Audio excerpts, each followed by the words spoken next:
my way to my cousin's home, which was destroyed by the EF5 tornado that happened in April. And I saw some trees that were not, broken up. They were completely uprooted. I mean, these are big trees. I don't know if they were oak or what, but it just looked like somebody set like 3 large trees. And I should have recorded it. Hopefully I can get some footage of that.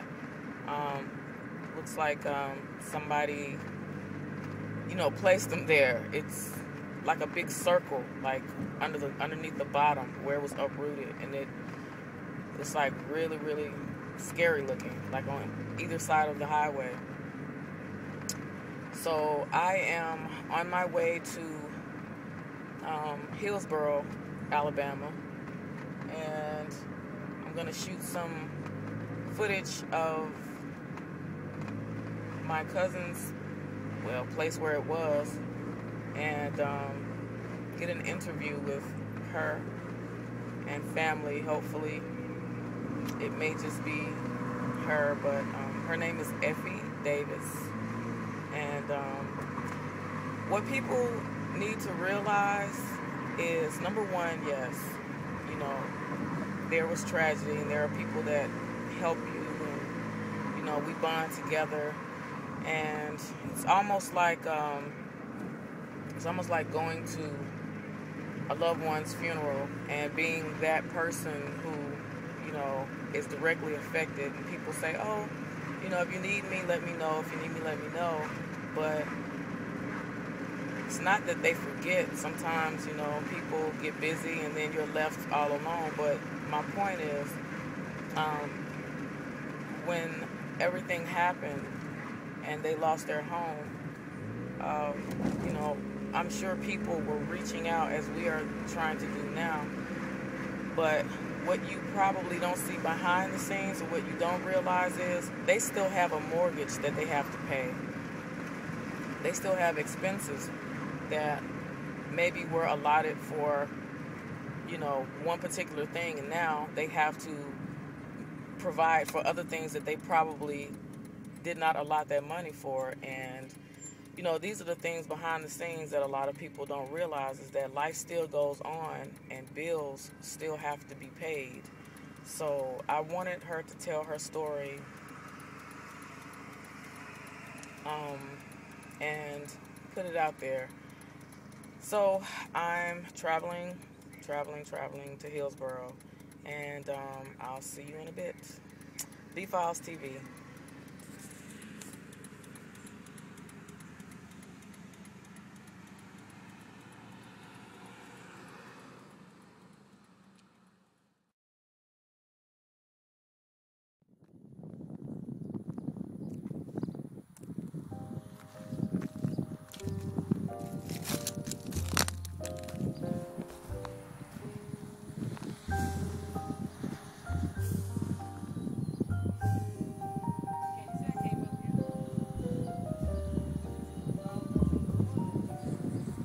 Yeah, how do you feel about that?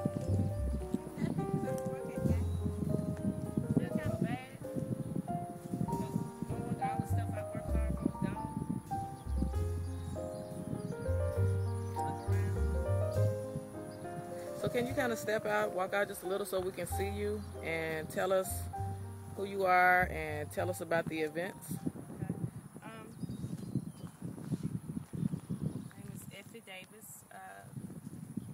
And on April 27th of this year, a tornado hit our home and our family homes and left us, full of nothing. Pretty much destroyed everything. Our home, all the stuff we had. Basically, we were able to salvage some stuff, but not a lot. It happened probably around 4 o'clock. I was at work, and the girls kept calling me because my father-in-law, he had a big old pecan tree in his yard, and the wind had blown it down. And they called me about that, but my battery's going dead, so So I didn't hear anything, so I was a little nervous because at work they was telling me that it was getting ready to hit. It was hitting down in my area. I said, oh God, I need to go home. So I'm frantic trying to come on home. They said, well, now they wouldn't let us leave for a certain amount of time, so I had to stay there until about 3, a little bit after 3. So I drove on home. On my way home, it was all cloudy. It was raining, hailing, and everything. I'm scared just trying to driving real fast, you know, and I was wet in the rain and stuff. So once I started driving, I came, you know, it's a little curve when you come to our little area, and I seen like poles down, like bent, like somebody had just bent them. It was like 5 or 6 going down the little highway bent. Then I couldn't make it all the way because a truck was in the ditch. I'm like, why is that truck in the ditch? But I didn't realize later that the tornado had knocked the truck in the ditch. Wow. So I'm driving like, oh my God, I can't, everything was gone. I couldn't get to my house because water was so high up that it was rushing so fast it wouldn't even let me come down the driveway. So I'm running and I'm frantic. I kept driving around, trying to get in the house. Then I went over to the restaurant where the restaurant used to be at. And I went over there, and it was just gone. And I know one of my girls was supposed to work that day. And I'm like, oh my God, where's my kids? Where's my husband? I didn't know where no one was at. My father-in-law, his house was just gone. The only thing was standing was part of his garage, and that's because both of his cars was inside the garage, and some of the debris was laying on top of his car. And one car was pushed over down towards the side where another garage used to be at. And I'm looking, and I can't find him. The police that came about that time, he was in the back of a car. He was okay. He was just bruised up. Blood was all over his shirt. He just had some scratches and scrapes on it. And I'm like, oh my God. And everybody, the police telling me, calm down. I could try to call my kids, call my home. Nobody answered. And I used the police's phone because my phone was, the battery was gone. I didn't have any light on my phone, so I'm still trying to call. And I finally called over here. I finally got somebody. I seen them standing outside, and I drove right there. And my husband, we had 3 vehicles sitting right here. All 3 vehicles were totaled from the debris hitting them and everything, the water coming all up inside the vehicles. And I don't know how he did it. He drove that truck, and he put the girls in the back of the truck, and he drove the truck all the way up the driveway. So I don't even know how that truck cranked. And he drove it, and it stopped right there at the edge of the driveway, and the guy in the car was me. And then we started driving because they kept saying tornadoes are coming back to back, back to back. So we went all the way down to the storm shelter in Trinity. Got in the storm shelter, stayed there for about 10 or 15 minutes, and everybody said, well, it's okay, you can leave. So we started leaving, trying to come back to the house. Then the police wouldn't let nobody in this way because the debris was so bad, and they said another tornado, water was so high all over the road and stuff. And so when we came back, we were trying to get through, they wouldn't let anybody through because the water was so high, you couldn't even pass across the road. So when we turned around because they told us another tornado was coming. So we turned around and went back to the storm shelter. Wow. Stayed there another about 15 or 20 minutes at the storm shelter. And then they said we could go. Left again. We went to the storm shelter about 3 or 4 times. So when we left the storm shelter the second time, we tried to go up the mountain to get through, to come back this way to our home because we thought the house was going to be okay. Came back because it hadn't really hit our house at that time. It hit it after we left. It was like 3 or 4 tornadoes came through at one time, so we were trying to get up that way. They wouldn't let anyone by up through the mountain way as well because debris was all over the road, trees had fallen, so we had to go back around. And we couldn't make it to our home. The police wouldn't even let us back, so we just left and went to Decatur and see my sister. But my girls and everything, they were inside the house when the second one hit. And when they were in the house, my husband said that he didn't know he was sitting in the bed, but the girls were inside the tub when it hit. Where was the tub located? It was in the center of the home. It was the front bathroom. It was in the center of the home. And they were in the tub when it hit. Wow. And they said, well, when it hit, they felt the house shaking, and my daughter said she felt pipes. My husband said he heard like a big old train. And my daughter just started right here. She said she was in the tub turned sideways. like this. Wow. When she was in the tub, and she was scared, and they were all, you know, just crying, and she said she was praying the whole time. And my husband said he was praying the whole time. And it seemed like, she said, it seemed like the house just went sideways and went back down. Wow. And then it just stopped. It got calm. And he said it didn't take no time for it to hit. It's just that when it did hit, it scared him so bad that, you know, he was nervous. All of them was nervous. They didn't know what to do. But thank God they came outside. And when they came outside, I was standing up here waiting for them, because I seen them outside, but I got back in my car and drove this way. Mm-hmm. But thank God they were okay and everything. But it messed up all our vehicles, messed up the house, tore up. It was a shed back here that we kept all the little things in. It tore that up as well. And then my brother-in-law, him and his wife were at home. My cousins, they were at home. Across the street, they were at home. Some of my relatives at home. And the guy that lives over here, he was gone. He had just left about 30 minutes before it hit. And so the guy where it hit, it's right next to your house? Right there. Wow.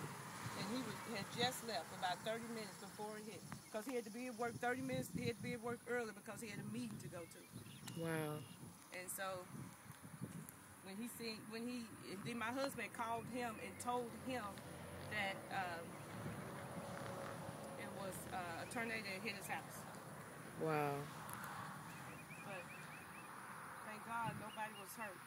And my cousin down the street, he was inside the house. He said it felt like somebody was picking the house up, putting it back down, picking it up, putting it back down.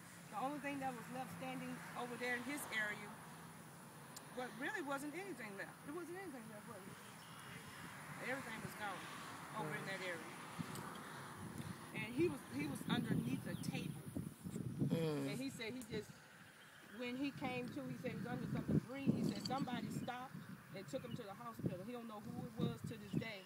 But whoever it was, he said it was an angel. He just stopped and picked him up, took him to the hospital. He said he got 2 broken ribs, a black eye, and then some scars on his face, but that's it. And it tore up his house, his barn. We had a barn behind his house where that big old green silo was at. It's gone. Wow. It's gone. It just tore up everything. So how has this affected your living? Like the kids. Like, let me get your daughter to tell us how she felt. How did you feel when all this was happening, like in the midst of this?